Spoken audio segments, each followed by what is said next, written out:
Right, we are setting up the next speaker. Yeah, 1 second. So this is Cédric. He's going to introduce himself. But I know Cédric from my bachelor degree in IDC in Israel. Actually, I know him through Jonathan because he was studying with Jonathan together in the same degree. He's going to introduce himself and what he does, but it's a great pleasure to have you here and Thank see you you so much. again. So please welcome Cédric.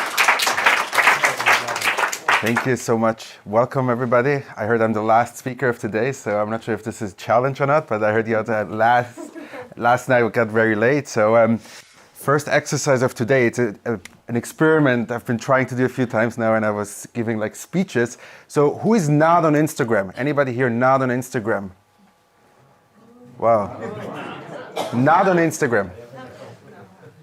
Okay, so everybody else, I guess, is on Instagram. So if you have any questions throughout the presentation and you want to ask me, you can find my profile and hit me up over there. So it would be really good to keep the conversation going even after I'm here, so we can keep connecting if you see like this is kind of like inspirational for you. Let me get started.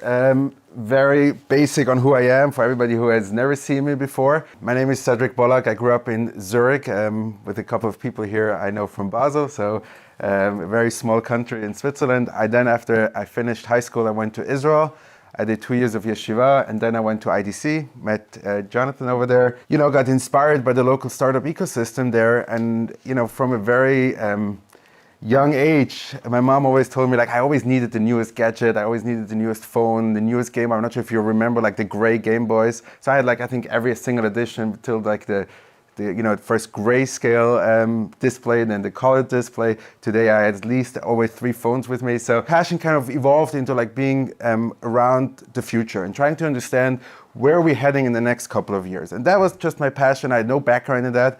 And I originally started exactly in October 2015, it's exactly 3 years ago, with trying to understand how I can use my passion and make this passion my job. I then started working for, as an internship, as a venture capital fund in Jerusalem, Arocrat. I'm not sure if you heard about that. And that's where I was exposed to a lot of startups. Then I moved on to a company, a startup fintech company in Israel, where we did like we analyzed the analysts of financial reports. So we made sure like someone say like go buy an Apple stock, is it actually going up or down? And then you know if they have a rating. And then I worked for Nielsen Research. They had a subsidiary in Israel called AdKit, one of the big databases when you do like market research. You usually go to Nielsen. There really, I was in charge of like innovation scouting. Our clients were like the big executives, the top executives at the Israeli banks, for example, and they wanted to know what's going on in the startup ecosystem, what's going on in the innovation landscape, what is the competitor doing, and we were presented to them. And that's how I was really exposed to this. But that was not enough for me. I really wanted to do something on my own. And that's when I started globaltechblocks.com. It was originally something that was based on a very boring blog. I'm not saying blogs in general are boring, but mine was.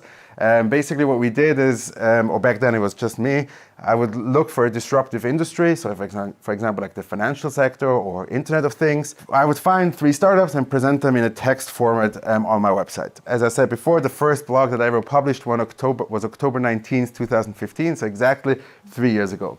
And then about after 3/4 of a year, I started like getting feedback or like asking for feedback from people. And people said like, yeah, we would read like the first few, maybe the headline they would read of my blog, maybe they would read the first paragraph, but they wouldn't get much further than that. And then I realized I had to change something because that's not what I wanted, that people just read the headlines. Back then I did a first pilot of video. Where I just put up my camera. I had no idea how to do anything. I recorded a video with a CEO and founder of a startup in Israel. And I published it, not knowing anything about video and social media. And the feedback I got immediately was, it's really bad quality. I don't hear anything you're talking about. I don't know what you're talking about. But the fact was like I was finally getting feedback. So I knew like video was the right thing to go to. So we did a few more trials and then it was pretty clear that we had to move into videos. That was in early 2016 for about the whole year. While I was studying, I was like also trying to understand how we can produce high quality video at very low cost. So that was kind of like a process that took a while. to understand how can we use, let's say, our smartphones that we all have, add some features, for example, microphones or light, and then really produce high quality videos. Where we're standing today is like we have a video platform. Just in 2018, we produced about 130 videos.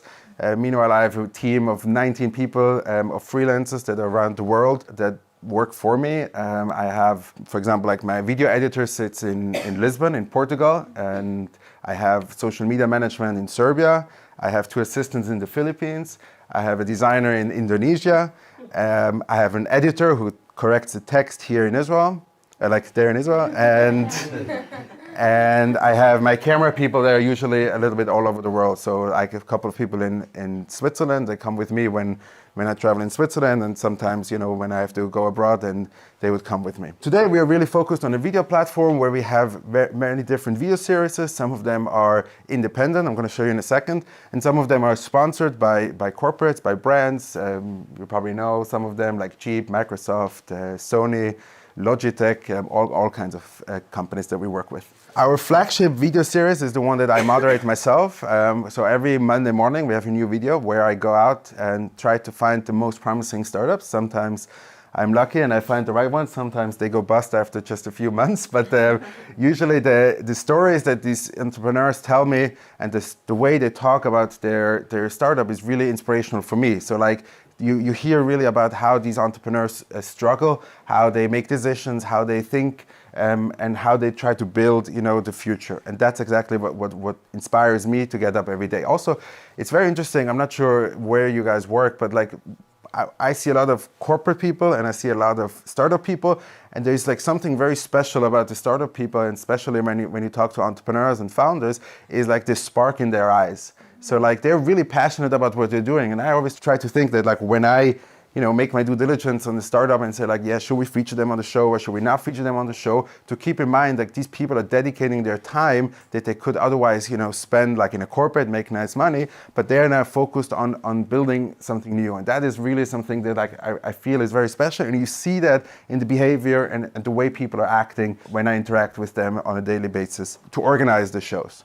So the startup show is really like our show, or like the show that like started, like as I said in the beginning, I was in Israel, I was standing in a loud building and we were like doing this video. I had no name for the video series, and we were just doing something, and at some point I called like visiting startups in Israel, and then I was like, well, that's like a bit like too tight, like then I'm focused only on Israel. And then at some point we came up like with the idea of like, let's call it the startup show.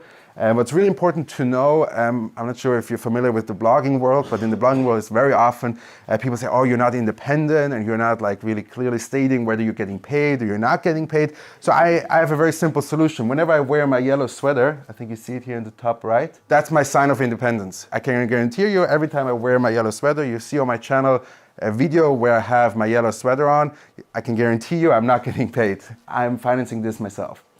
And whenever there's, you know, when I'm dressed regularly without the yellow sweater, then there's a good chance, for example, Microsoft is paying me to make a video series, or I'm working together with Jeep. They gave me a car to drive around and make some videos. So every week we are now up to episode 133, and I give you a little sneak peek what we do tomorrow. Her name is Lydia.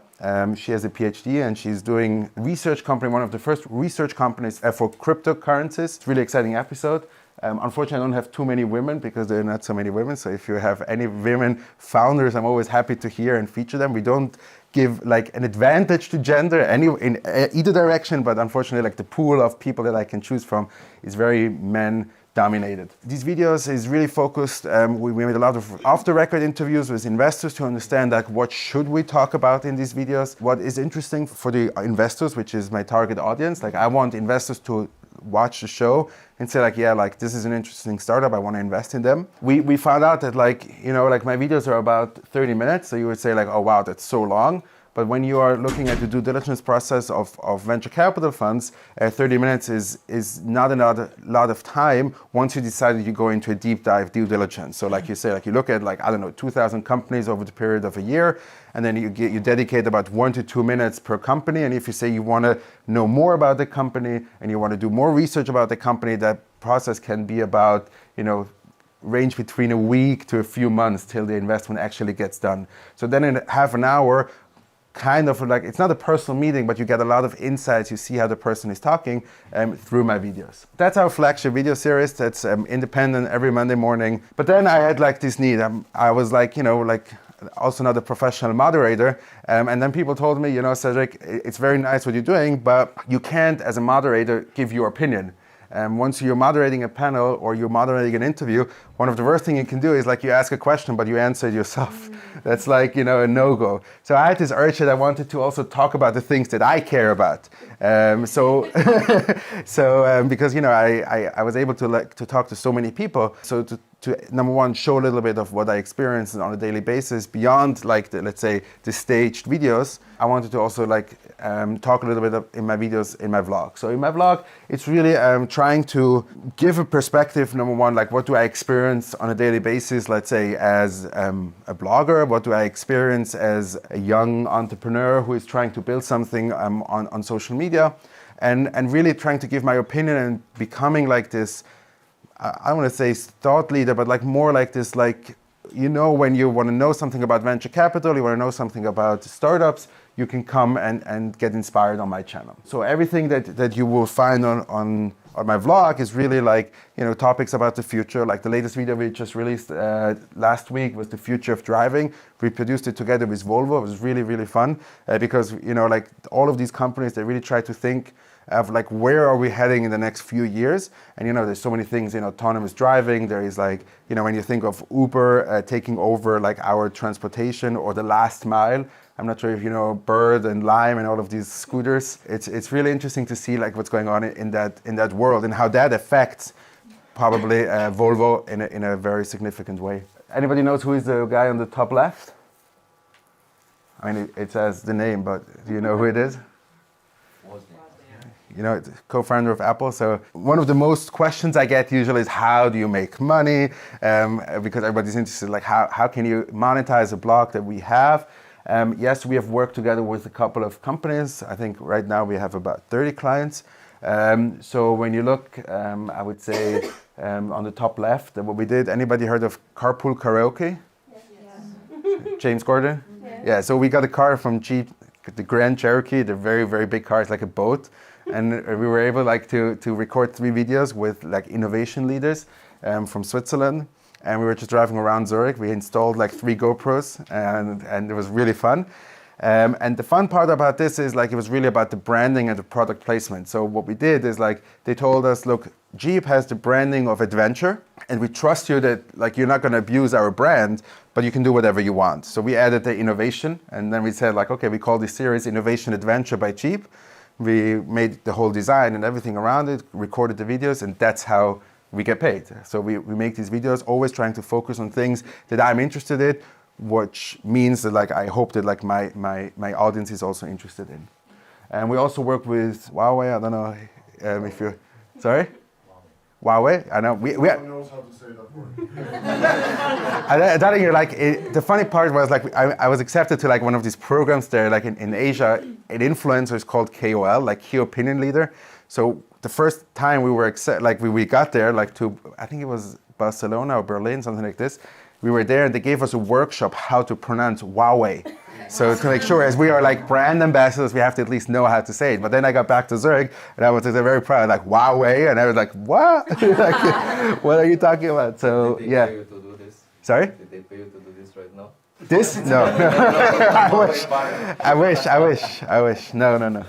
And another example, like we work a lot with conferences together, and because at conferences it's very convenient and very comfortable with like a lot of people coming to one place. Usually we get like the attendance list and we can pick and choose who we want to interview, and that is really win-win for both sides. So like we have very efficient time for production, and they get like post-conference material that they can use for their social media.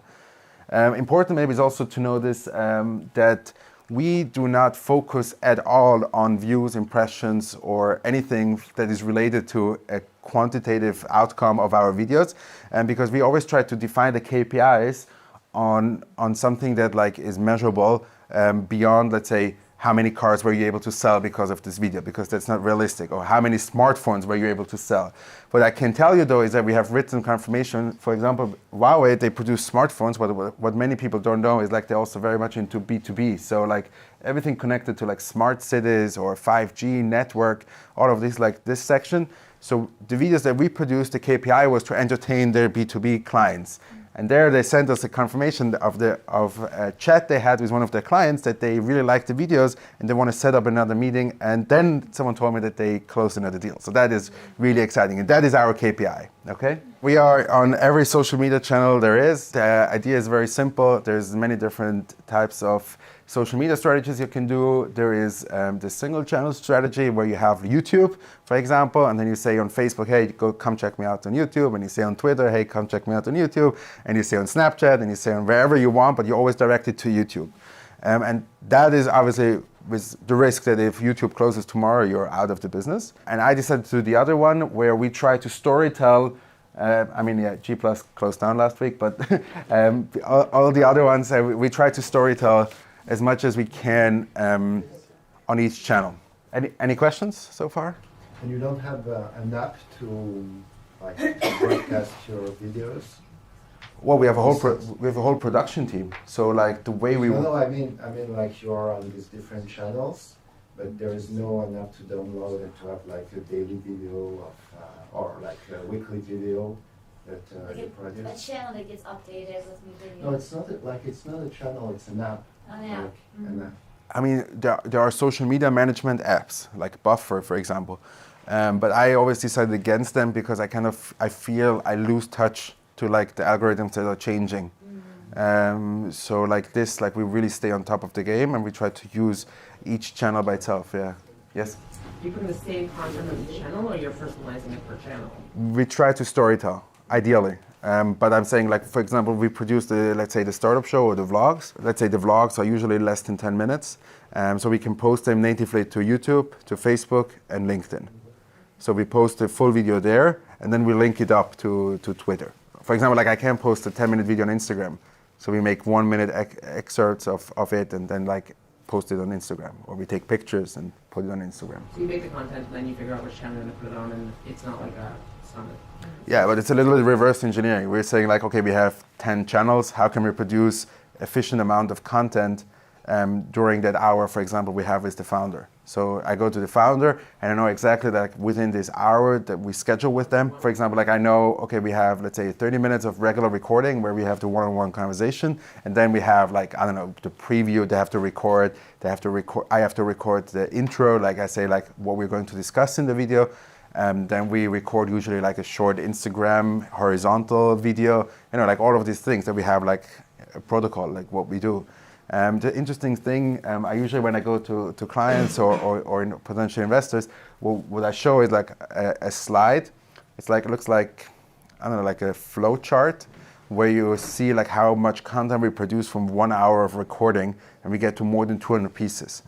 So like we record for 1 hour and then my team creates about 200 pieces of content over the period of about a year. So from one single recording over the period of a year, you will see 200 different types of pieces of content. Yes? Can you please describe the research behind the videos? Before you do the videos, what kind of preparation and research do you do? Yeah. Not so much a technical, but an understanding the context. Sure. It's a very good question, and I did it wrong in the beginning. Partially wrong, I would say. I think that number one is you have to start first. I think it's so easy to get feedback from people when you say, look, I produced this video, can I get feedback? Versus, what do you think of this idea? Like, people are listening to much more. So what I did wrong is I first produced 50 videos before I started asking. So that's a little bit too much. But like, I would say, first produce 2-3 videos and then go ask your target audience what they want to hear. And then you have to see if there's... Who's your target audience? Mine? Yes. Investors, startup investors. Investors. People who say like, I have either a venture capital fund, I'm an angel investor, early stage investors, private investor who say like, we have some liquid money or like liquid that we want to allocate towards startups. And how do they find you? That's a good question. I mean, it's a lot of relationship building. I would say the best and most loyal followers I have is people I had conversations with. And how do you find these people? I mean, this is all Ah. loaded questions. No, sure. I mean, Let us it's very simple. You pick up the phone and you call. You just call them? You call. Today is so much easier. You can send 100 LinkedIn invitations, and you can send Yeah. cold emails, and like the more personalized an email is, Yeah. the easier it gets to get a Yes, reply. I totally agree with that. Personalizing that too. Thank you. And that's why I have assistants. They do that for me. No, I'm serious. Like you don't have to do. I'm very much a believer of like if you don't like work, Yeah. then you have to outsource it. And I only focus on the things that I'm good at and that I enjoy doing, which is like talking to the entrepreneurs. I do like produce videos, but for me it's more a tool to get out what I want to do, but it's more a tool. And I don't like to send 200 emails. I like to get replies, but I don't like to send out emails. How are you planning to grow your social channels? Well, it takes a lot of patience, and you can do some of it with paid and organic reach. You have to experiment how you like. For example, you can use. I'm not sure if you want to go into this, but it's I'm talking about the organic strategy. the organic strategy. More content and see what works. Very simple. Like try all the time new things. Now we just try something totally new on Instagram, see how that goes, and Facebook also all the time. Because we run through. I'm not sure if you saw. I released a video here, how to use social media in September 2018. If I watch it again now and it's only October, there's so many things already changed. So like, you have to constantly see and get the feeling of like how the algorithms work. I would say a year ago it was long form content, then it was 1 minute video content. Changes all the time. Twitter used to work much better. I would say half a year ago we got, I would say, double the amount of impressions that we get now organically. And it's very expensive to do paid distribution. Same for LinkedIn. LinkedIn works really well for video content. So you were just mentioning that you don't focus on numbers, not on viewers, etc. But what is your growth strategy then? Again, for me, it's important to get the investors. So let's say I combine all of the investors around the world. Let's say we have a big estimate. Let's say 1 million people. Let's say. So like, let's say that's my target. So like, I don't have to get to, let's say, 1 million followers right now to reach my audience that I want to reach. So like, it's about the quality of the it's numbers. 100%. And 100%. how do you keep track of? Do you keep track of it? Do you have like a? Yeah, we have some. I mean, it's still in the process, but we are having like some kind of like Excel sheet where we combine the impressions. I find that like impressions are the one matrix that you can compare the best across all of the social media channels, because sometimes you have, let's say, I don't know, a view on LinkedIn is 3 seconds, on YouTube it's 15 seconds, sometimes even 30 seconds. On Facebook it's also 3, Instagram. So like it's very hard to compare everything else besides impression, even though impressions is not the ideal metrics. It's not unique, it's not anything. But Where are you based? we're based on the internet. We don't have offices, we don't have anything. All remotely? All remote. We have, I think like this is my office, what you see here, and I have my laptop. Done And that many times. yeah. I think we discussed it now, how you like try to get feedback and how to really start. One last point to summarize is like really important to get feedback, build something with your audience, build something with your potential clients. Then you have a better chance to really be successful at what you're trying to achieve, okay? I was asked to give a little bit of the learnings of like what I see in these like entrepreneurs that I've met. As I showed you before, we recorded about, like now we're publishing 133, we recorded up to 140. I met about, I would say overall about 250 plus entrepreneurs.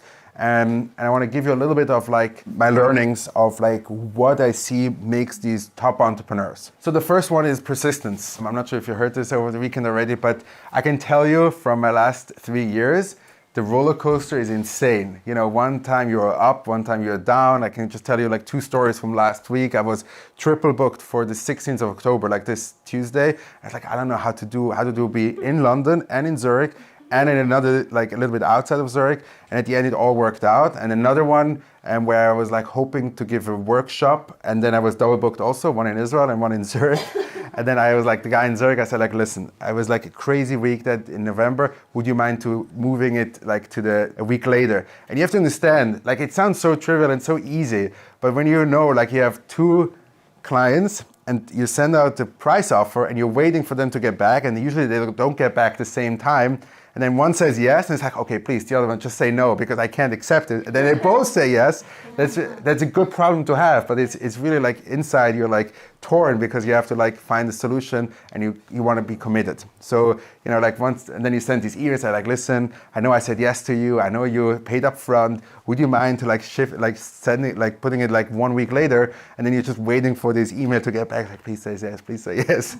So like these are just these ups and downs. So, but if you stay persistent and you try new things and you have your goal in mind, then I think it's a very good thing to have, and I see that a lot with the entrepreneurs. Creativity. I mean, when you look at video production these days, it's highly overpriced. Specifically, when you look at let's say the professional video production companies, it's a very steep price that they're usually asking. And for me to compete with them was only by being creative. How can we use, as I said, like smartphones? How can we use cheap equipment to produce high quality content? So we said like, okay, we're not producing for the big screen. We're not producing like for the cinema. We're producing for the mobile experience. So we differentiate ourselves because we have to, because I didn't have like the finances to really produce for the big screen. So we said like our focus is on social media distribution and the mobile experience. And that's what I see when you watch my videos regularly. You see like every entrepreneur, they really have like this creative solution, and they had to, at some point, had no money, and they had to find a way to make something happen without money. Money is not always the solution when you're trying to build something. So being creative is really helpful. Leadership. I see in my team, sometimes we have to take decisions. Sometimes decisions are not easy, even if they're like, not should we take design A or design B, but sometimes you get so lost in these details of like second 22 in the video is like a little bit off. Can you like change this? And like, yeah, sometimes, like my editor wants to make it perfect and he wants to make a good work.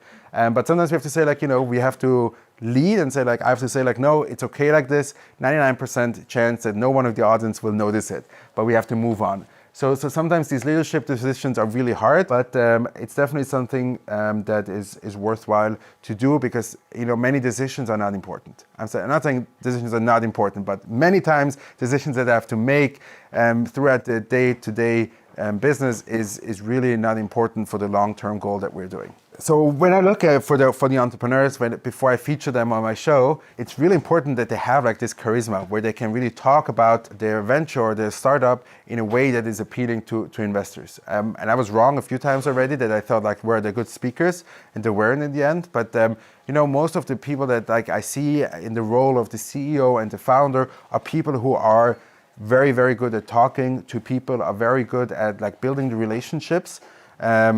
And I think that is so trivial that you can, use your charisma and talk to people on a one-on-one basis and not trying to be too much top down or trying to be in a way that like it's hard for them to really accept you as an opponent, as an investor. And the last one, I can recommend it to you. Anyway, it doesn't matter what you're trying to do in the next few years to build your network. I see like the most successful, I would say quote unquote successful entrepreneurs in raising funds from investors are people who've been building relationships. And when I'm saying building relationship, that's the fancy word. What I'm saying is like sending emails, sending happy birthdays, sending like congratulations on your new child, having coffees, having lunch, having all of like these like meaningless meetings where you slowly build a relationship that when you go for the ask, that you feel like you have a comfortable situation. And going for the ask doesn't mean they have to say yes. It still means they might say no. But like when you have a network and when you see that like you have, let's say, a pool of 20 or 30 people you can reach out to, that's really helpful. I build my network very much around investors, but you don't have to be focused on one audience or one type of group. You can just build a relationship with people, and then at some point you try to help each other. And the more you help, the more you can also rely on people at some point to maybe get back when you need your help. That's my biggest learning that I saw. Like the best connected entrepreneurs usually have it much easier with raising funds. One last story was when I went to Vienna to meet Stevie Wozniak. There was also, just to give you a little bit of background story, like talk about emotions. Many times, like it's being at the right time, right moment, in the right place. And that is like really one of these stories. I had a friend who was organizing a conference in Vienna. And he said to me, look, Cédric, we can bring you to Vienna. And I want you to meet Stevie Wozniak, but he's so busy during these 3 hours he had this conference. I can't promise you to actually meet him.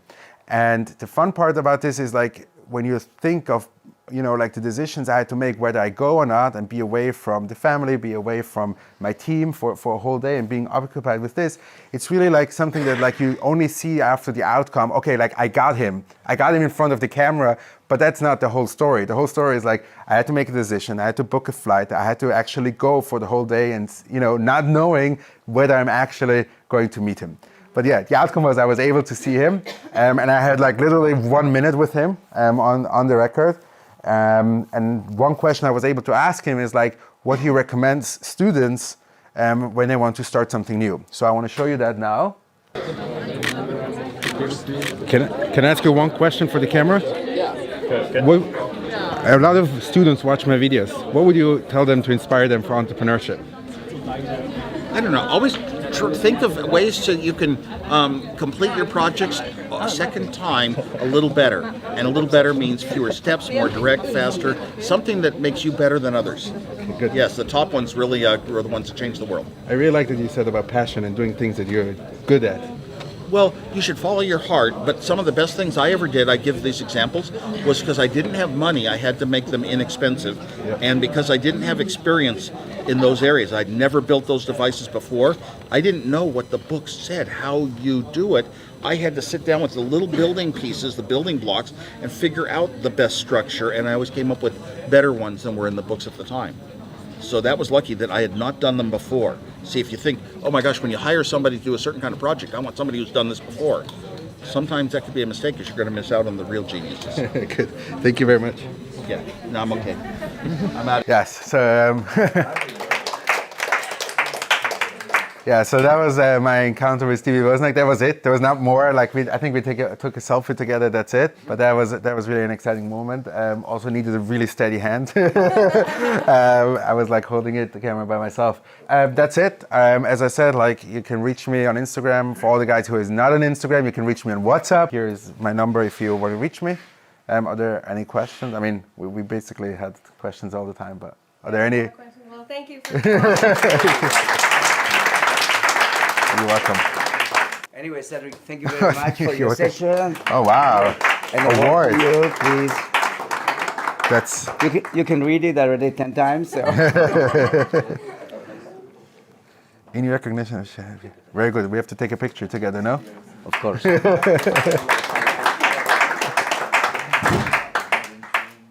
Very good. Thank you. Good. So Thank you much, very Cédric. much. You're welcome.